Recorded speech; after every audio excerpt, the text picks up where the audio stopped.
Kenalkan, nama saya Nyoman Dairata Iswara dengan NIM 2015 09 1020 dari kelas 4A. Di sini saya akan menjelaskan terkait dengan TOGAF, Arsitektur Development Method atau ADM.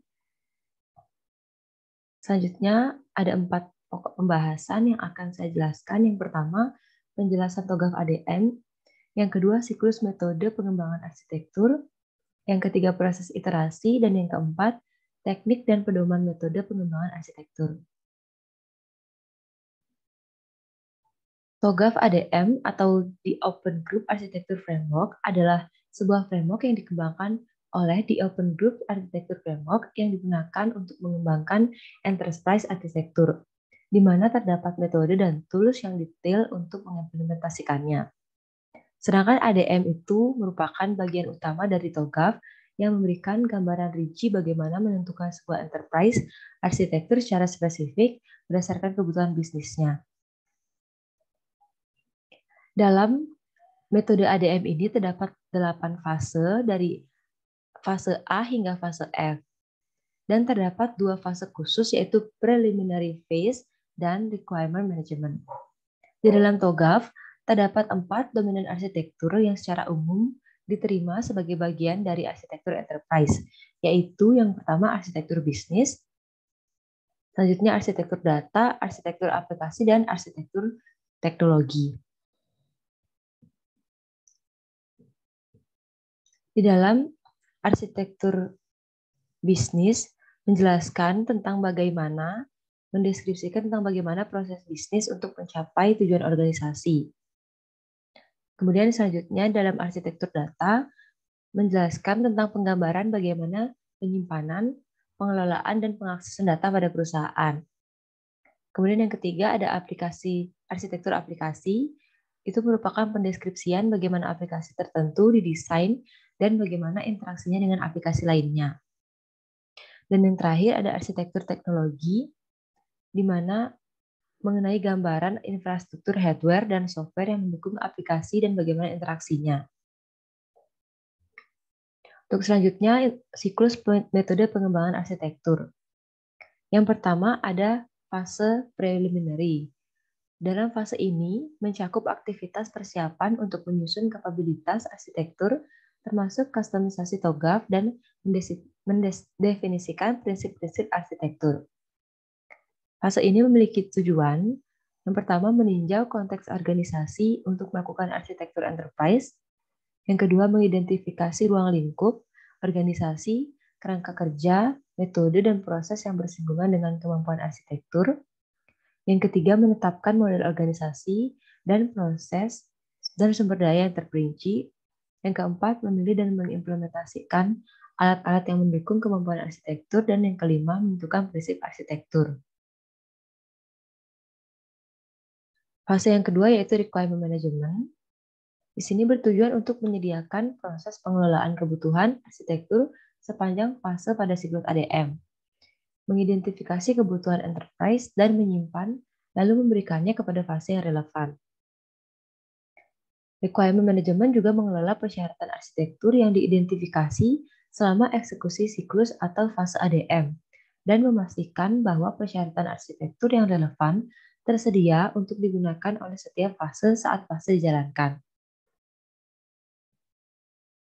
Selanjutnya, fase A yaitu arsitektur vision, di mana fase ini merupakan fase inisiasi dari siklus pengembangan arsitektur yang mencakup penyusunan visi arsitektur dan pengajuan persetujuan untuk memulai pengembangan arsitektur. Fase ini bertujuan untuk mengembangkan visi dan mendapatkan persetujuan untuk pernyataan pekerjaan arsitektur untuk mengembangkan dan menyebarkan arsitektur yang digariskan dalam visi arsitektur. Di dalam fase ini terdapat beberapa langkah-langkah yang harus dilakukan. Yang pertama, menentukan atau menetapkan proyek. Yang kedua, mengidentifikasi tujuan dan pergerakan bisnis. Yang ketiga, meninjau prinsip arsitektur, termasuk prinsip bisnis. Yang keempat, mendefinisikan apa yang ada di dalam dan di luar ruangan lingkup usaha saat ini. Dan yang terakhir, mengidentifikasikan stakeholder. Untuk selanjutnya, bisnis arsitektur.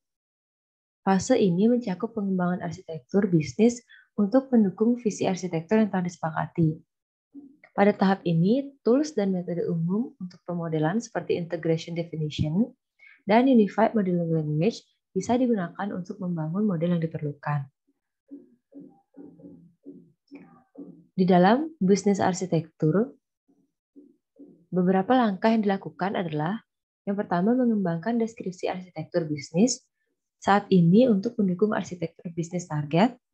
Yang kedua, mengidentifikasi reference model, sudut pandang dan tools. Yang ketiga, melengkapi arsitektur bisnis. Dan yang terakhir, melakukan gap analisis dan membuat laporan. Selanjutnya, fase yang ketiga, yaitu information system arsitektur. Pada tahapan ini, lebih menekankan pada aktivitas bagaimana arsitektur sistem informasi dikembangkan.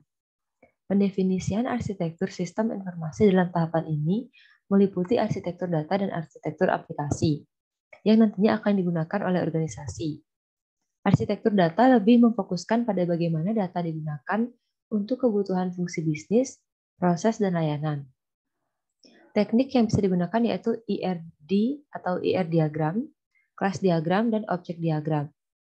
Tujuan dari fase ini adalah mengembangkan arsitektur tujuan dalam domain data dan aplikasi.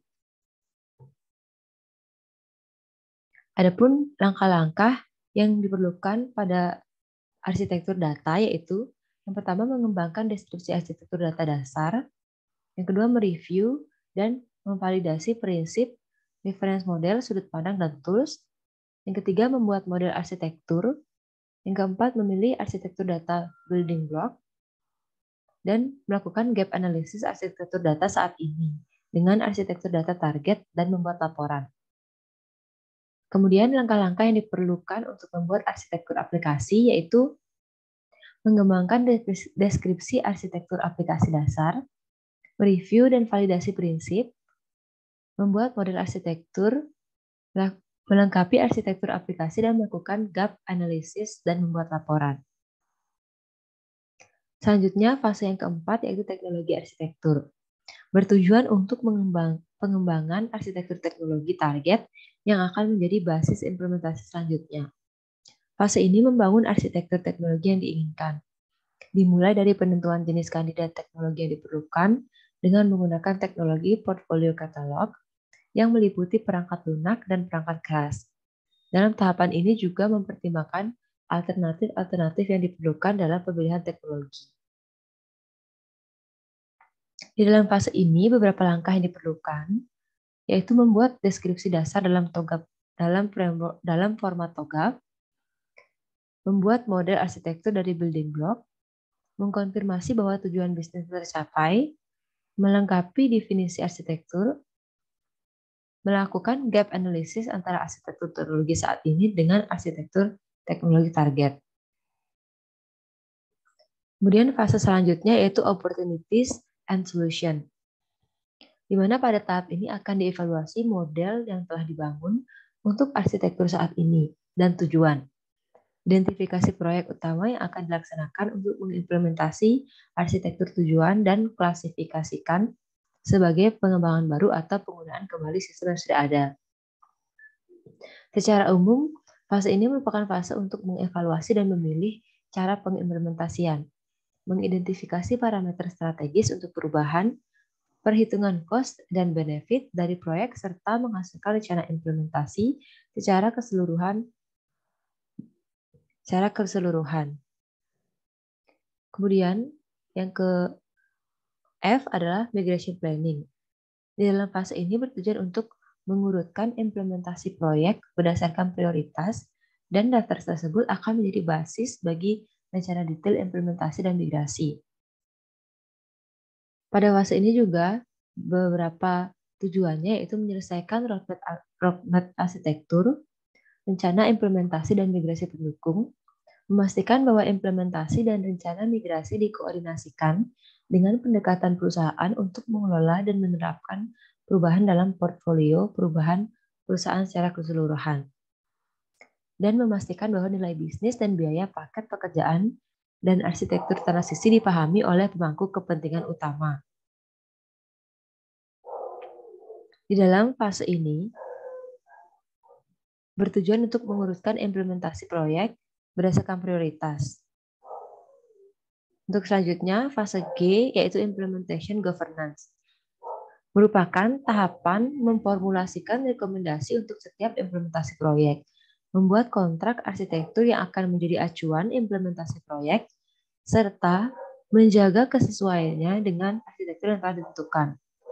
Beberapa tujuan dari fase ini yaitu untuk merumuskan rekomendasi dari tiap-tiap proyek implementasi, membangun kontrak arsitektur untuk memerintah proses deployment dan implementasi secara keseluruhan, melaksanakan fungsi pengawasan secara tepat selagi sistem sedang diimplementasikan dan dideploy, dan menjamin kecocokan dengan arsitektur yang didefinisikan oleh proyek implementasi dengan proyek lainnya. Kemudian selanjutnya fase H yaitu arsitektur change management. Pada akhir fase ini diharapkan terbentuk skema proses manajemen perubahan arsitektur.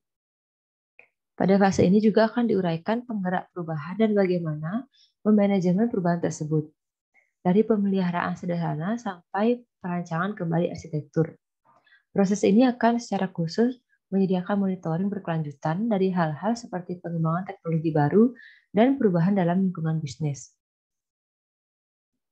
Yang ketiga, proses iterasi. Proses iterasi berputar di antara fase ADM. Proyek dapat kembali ke fase sebelumnya untuk memutar kembali dan memperbarui produk kerja dengan informasi yang baru. Biasanya ini digunakan untuk menyatukan roadmap arsitektur yang dapat dieksekusi atau rencana implementasi dan migrasi, ketika detail implementasi dan ruang lingkup mengalami perubahan. Dalam ADM mendukung sejumlah konsep yang dicirikan sebagai iterasi yang dikelompokkan menjadi 4 siklus. Yang pertama ada arsitektur capability iteration, yaitu mengelompokkan fase preliminary dan arsitektur visi, yaitu fase A. Kemudian yang kedua arsitektur development, yaitu mengelompokkan fase arsitektur bisnis, arsitektur sistem informasi, dan arsitektur teknologi, yaitu fase B, C, dan D. Kemudian transaction planning iteration, mengelompokkan fase opportunities and solution, dan migration planning, yaitu fase E dan F. Kemudian yang keempat, arsitektur governance, mengelompokkan fase implementation governance dan arsitektur change management, yaitu pada fase G dan H. Yang keempat, teknik dan pedoman metode pengembangan arsitektur. Terdapat beberapa teknik, yaitu yang pertama, untuk mengembangkan arsitektur, tekniknya yaitu dengan skenario bisnis dan analisis kesenjangan atau gap analysis. Kemudian untuk mengatur dan mengelola peserta atau partisipan, dengan yang pertama manajemen stakeholder dan penilaian kesiapan transformasi bisnis atau business transformation readiness assessment. Yang selanjutnya untuk teknik merencanakan dan menjalankan arsitektur dilakukan dengan yang pertama teknik perencanaan migrasi, yang kedua perencanaan berbasis kapabilitas. Yang selanjutnya teknik arsitektur sistem informasi dilakukan dengan teknik yang pertama pola arsitektur, prinsip arsitektur, penggunaan TOGAF, mendefinisikan dan mengelola SOA, interoperabilitas requirement, dan arsitektur keamanan. Dan yang terakhir teknik adaptasi TOGAF, yang pertama menerapkan iterasi pada ADM dan menerapkan ADM pada level perusahaan yang berbeda. Kemudian teknik lintas organisasi yaitu ada manajemen risiko. Baik, sekian presentasi tentang TOGAF Architecture Development Method atau ADM yang bisa saya presentasikan. Akhir kata saya ucapkan terima kasih.